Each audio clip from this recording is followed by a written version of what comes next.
Roger Sar'nt.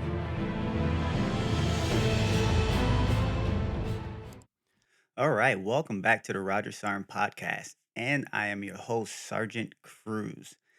Today, we're going to be talking about Army counseling. Yes, sir. Pretty stoked to talk about this. I like Army counseling. I think even when I was teaching this in basic leaders course, it was like one of my favorite topics to talk about. All right, so without further ado, let's go ahead and get started. Let's not waste your time. All right, so we're going to start off with the definition of counseling, and that is the process used by leaders to review with subordinates the subordinates' demonstrated performance and potential.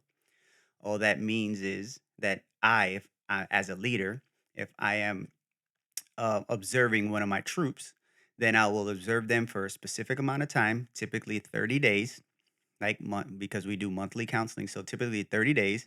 And then I will jot down bullet points and discuss that on things they've done and how I think they can perform ahead of time, like in the future, like what they're capable of, their capabilities. So, one cool thing that just came out in March is the revamp of the DA 4856, which is the developmental counseling form.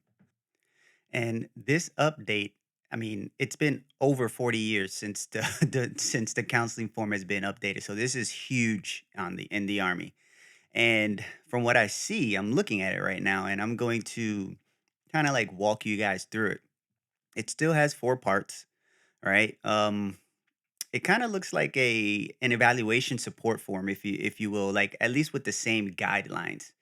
That's what it reminds me of as I'm looking at it. So part one, it still has your admin data, name, rank, date of counseling, organization, and the name and title of the individual that's counseling you, right? The counselor. Then in part two, you have the background information. So the some of the changes, the background information now it's talking. It identifies the approach in which you're taking with the soldier that you're counseling, right? So you have three approaches. There's non-directive, there's combined and directive. The non-directive is, it's kind of like I'm gonna let the soldier come up with a way forward. The combined is we're gonna work together, and the directive is, hey, you're gonna do this, and that's all to it. And then it also has the type of counseling. And the type of counseling, there's three types of counseling, which are professional growth, performance, and event oriented. Professional growth, it talks about schools or any type of schools, civilian schools, military schools, or any type of way that you can kind of like develop yourself and be more of an asset. The performance is what you've done in that block of time, and the event oriented is something happens specifically, and then it has something that says general form. So general form of counseling would be I can just counsel you for whatever it is, and we're just gonna talk about it. And I'm sure they're gonna come out with much more guidance when it comes to this form because it's out there. And I'll go to ATP 6-22.1, and I haven't really seen any scratch out changes in there, but I'm pretty sure they'll have some type of like slideshow or something um for those of us who are kind of like, yes, we understand it's self-explanatory, but what are the actual guidelines? And then we can brief that down to the lowest level. And then it has the purpose, and the purpose is going to be either quarterly, monthly, and then it has a slot there that you can put the date. And then it has training data, which I find pretty cool. You have your ACFT, like what's your score? It has your weapons qual score, what type of weapon you shot. It has your distance learning status. So what DLC are you on? So if you're on DLC 1, 2, or 3, it says it there. It has your GT score. The GT score, I think here this is huge to put it in there because this is always going to be a constant reminder to the leader if that individual needs to improve it. The overall goal is to have above a 110 because 110 GT score opens up the doors for any type of 4187 or action that you're trying to do. Like if you're trying to apply to be an officer, you're trying to apply to be a paramedic, you're trying to apply to be ranger. Like 110 is typically that bottom line. So that's good. And another thing about the GT score, typically if your GT score is under 110, but definitely under 100, leaders are supposed to get you, or that's the thought process, get you into like the fast class so you can push that GT score up. And again, it opens up the doors. Um, it also has height, your weight, And another cool thing that it has is ESB, EIB, and EFMB. So now said that the Army, I think as of like 3, 4 years ago, they implemented the ESB Expert Soldier Badge. That means that everyone is allowed to challenge these badges and potentially get them, because with EFMB, typically if you're not in the medical field, it was a thing, and then it wasn't a thing, you couldn't do it. With the EIB, the infantry badge, it's the same thing, but now they have a general soldier badge. So same is just as difficult, same kind of like baseline, but you still have the opportunity to distinguish yourself. Before it was just the infantrymen and the medics, and then it has a block that says yes or no. So that's pretty dope if you ask me in part two for the background. So it's kind of like it's giving me a snapshot of that individual and what they've accomplished or what they need to accomplish. And then you have part three, again, another huge change. Before it was just a big open block that kind of you just type in your bullets and keep it moving. But here it has key points of discussion, and it has key points 1 through 8. You have exhibited Army values, technical and tactical proficiency. You have communicated effectively. You have exhibited effort, exhibited personal discipline. You also have contributes to the team, exhibited fitness, military, and appearance. So, oh, and lastly, it has balanced personal and work obligations. So it really, really digs deep into um, kind of like the overall soldier concept. Like I like exhibited effort. I'm not gonna lie. There's been days that I just be like, you know what, I ain't about it today. But if that's a thing that I do constantly, it will reflect. So that's the cool thing about that. I think that this revamp up until now, from what I'm letting you guys know, it's freaking huge.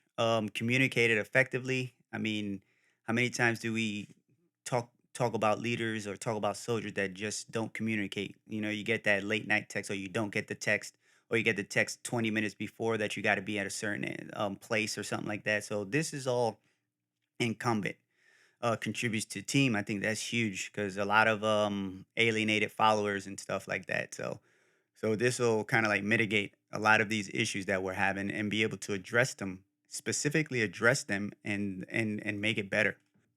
Then you have the plan of action, same thing, but this one says specific measures, achievable, realistic time based objectives and milestones. So you can't just come out of here and go balls to the wall with some crazy stuff. Like it has to be measurable and it has to be specific. And then it has implementation of start time. So this right here is going to drive you to having to conduct that follow up, because it says the start time that you're trying to get this stuff started, whatever the action is that you're trying to get the soldier to do. And then you have the assessment date time frame. So is it going to be a monthly thing? Is it going to be a quarterly thing? Or is it just going to be a 6 week program, a 8 week program, maybe a 6 month? You know, because sometimes soldiers, let's say if I'm asking a soldier to go to school, they can't get enrolled and get a freaking a grade or two, or get 8 credit hours like I want them in 2 months. It'll probably take them 6 months. So that specific counseling go to that. And then it has the session closing, which is the same thing. It has the agree, disagree with the information above. Leader's responsibility, same thing. Leader has to implement the plan of action. Sorry, leaders have to describe what they're going to do in order to achieve this plan of action or assist. And then the last part is assessment of the plan of action. Right? Did the goals get met? And did you have to modify anything? And then on top of that, there's another section that says, "Is are there any further follow-ups necessary?"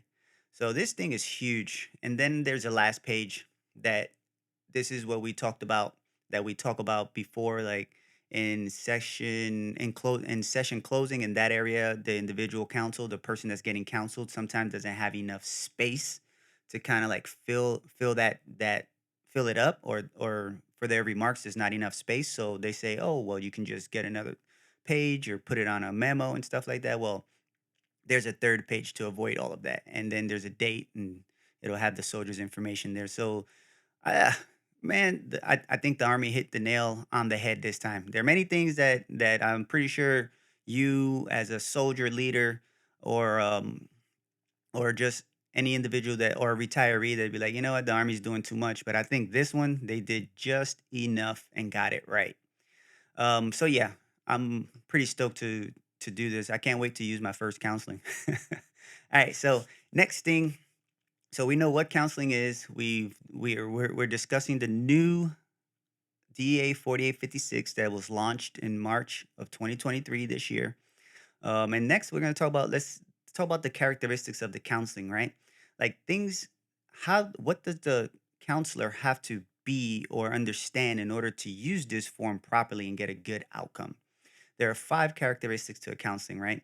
There's purpose, there's flexible, and there's respect, there's communication, and then there's support. I think it's flexibility, to be honest with you. I think I'm misspeaking. So, purpose, you're identifying the reason why you're freaking counseling the soldier. That's it, hands down. And then flexibility. Um, Specialist Cruz is not the same as Specialist Jones, so I should not be taking the same approach when counseling, right? Every individual is different, and I have to approach these individuals at, as such.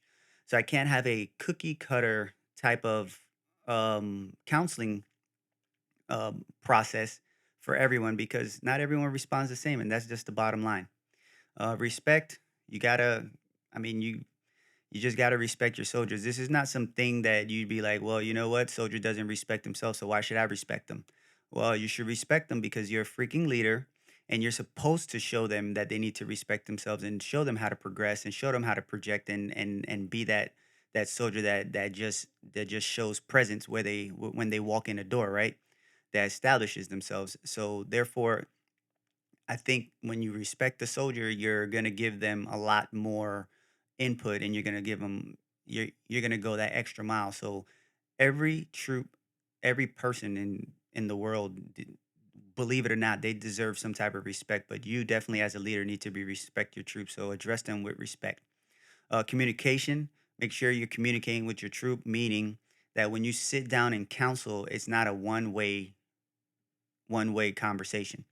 You should be talking, and you should be also allowing your troop to talk. And when your troop is talking, you should be actively listening. You should be providing feedback, and you should also be um, like you should also be asking questions, like thought provoking questions, open ended questions. Jesus Christ, took me a minute to get that out. But yeah, you should be asking open ended questions. It should be a conversation that you create with your soldier. Shouldn't be a yes or no questions because and then it's what's the point in sitting down other than checking the block? So communication, make sure it's an open two-way communication, and most of that stuff that you're gonna come up with and you're gonna learn about your soldier, you'll probably be able to write that. Probably should write it down in your counseling session. And then support. Support is just the overall what are you doing for the troop? How are you assisting your soldier in getting better at PT? How are you assisting your soldier with their financial issues? How are you assisting your soldier with enrolling in school? What is the support that you're providing? Not just morals or mental support, like what are the avenues of approach that you're giving these troops in order to get better and accomplish the mission that you're asking them to do? So those are the five characteristics of the counseling, and think this is the way a leader should be approaching these counselings. And just before you sit down to counsel, there's a process that you have to go by, right? It's called the four-stage counseling process, which is again the purpose, but it's called identify the need for counseling. What's the reason? And then you have to prepare for the counseling because if you go in there just guns blazing and you don't have a plan to stick to the script, right? Conversation can go left, conversation can go right. It can go any which way, but stay straight. And then on top of that, you guys can come up with about five, six other arguments in which doesn't allow you to get to the root of this case right here. So so make sure you prepare for the counseling. So it's you're gonna select a suitable place for that troop. You're gonna identify them, and I mean, you're gonna let them know that you're gonna counsel them and give them a pretty decent time. You shouldn't be counseling your troops when it's time to go home. And I would argue that you probably shouldn't counsel them during PT times. You should be counseling them sometime during the middle of the day when they're not occupied and they're well aware of it. Um, and then you're gonna conduct the counseling. Oh, I'm sorry, and then establish a pretty good atmosphere. Don't just go in there guns blazing, even it's a counseling that it's event oriented in which the soldier probably screwed up or something like that, right? So make sure that you kind of like establish a good atmosphere so when you're speaking to the soldier about something that they've done negative in nature, they're open to and receptive. Then it's conduct the counseling, right? You open the session, you start talking about it, and then you record the session, which is everyone signs it, acknowledges plan of action, and then you just close it. And then we wait until the next time, right? Closing it technically is in the follow up because that's when you close a counseling, right? But you close that session. Hey, we'll come back about 30, 40 days, whenever the time frame that you say. And then the follow up, right? The follow up is the last part of the counseling. That's where you're going to see if what you have done or the plan of action that you guys agreed to or the plan of action that you provided for that troop, if it's effective or if it was effective or not. If it's not, why wasn't it effective? And that's what's cool about this new counseling form because it says it says further follow-up necessary. So if it wasn't effective, then what are you going to do? Like, what's your plan B, plan C, right? So now you continue until you address the issue and you put it to bed. Like it's addressed and there's an outcome and there's the outcome that you wanted or the soldier needs. So I think the new counseling form, again, I'm just all over it. All right. So those are the four stages of the counseling process. So what do I think about all of this? About counseling in itself? I'm not gonna lie. I think that too many leaders are out here. They're just not counseling troops. I'm not sure if it's well. Yeah, I'm not sure if it's actually that there's not enough time. I'm not sure if it's because they just think that if they counsel the troop and then they might show some type of flaw or something like that. Because a lot of times people don't want to teach classes, people don't want to get in front of their troops. Leaders stay in the background so they can not kind of like subject themselves to be ridiculed or criticized if they do something wrong. Like they want to be that perfect leader. So I'm not sure if it's that or if it's just they think that everyone's adults and you should know what to do. But me, I'm telling you, after so many years in the army, as I progress, I still want to know what that leader needs, what that leader thinks I need to do in order to get to be the best me that I can, to meet that criteria that they have, right? So I think that a lot of mofos are just out here just not counseling troops, and it's sad because it's a track record. You got to think about it. Like if I'm counseling you for up to 36 months that a troop stays at one duty station, I'm helping myself write awards because I can always go back. If I'm trying to recommend for promotion, I can go back and I can show proof and I can keep track of just behaviors. If it's a rehabilitative soldier or a soldier that needs assistance or just the problem child, if you will, and you need to address them a lot more, you have a track record of what you have done and what hasn't worked or has worked. If that individual goes to another um, unit that's still within the battalion, you still have that counseling packet that next leader can look at and say, okay, this worked and this didn't work, and they can continue that. Um, it gives you also counseling gives you a time to connect with your troops. Like if excuse me, if there was no other time, you at least get once a month to sit down and talk to your troop and get everything you need or want out of them. Um, Counseling's duration, it's debatable. Some people say 15 minutes, some people say 55 minutes. Some people say something in the middle. I think it's just as long as it needs, right? As long as it needs and as long as you feel comfortable and you guys are continuing a conversation and not freaking going around beating a dead horse and going back to the same thing. But yeah, I think it gives you time to check the pulse for all your troops when you're talking to them. Um, and like it gives you that one-on-one for at least, like I said, at least once a month. And this is the time that you, as a leader, can definitely let your troop know what your expectations are, right? Um, Being pushy is not being a counterproductive leader. So this, when you give them these standards, or these goals that are just way above standard, you're trying to get the most out of them. And through counseling, I think is the best form because it's written down. They can always go back because soldiers always have access to their counseling packets. They can always go back and say, check these off, just check them off.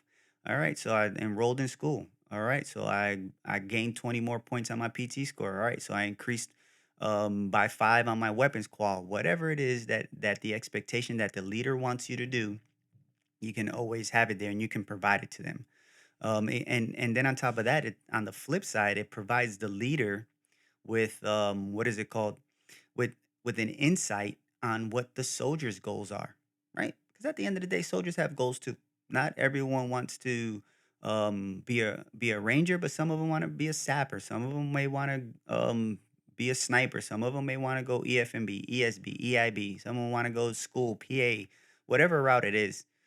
That lets you know what you need to be working your troop towards. Because if I'm trying to get a bachelor's degree and I'm working you towards doing more military schooling, is that in line with the goals? Probably not. So you're probably not going to get the most out of your troop. So yeah, provide that clear outline to your troop.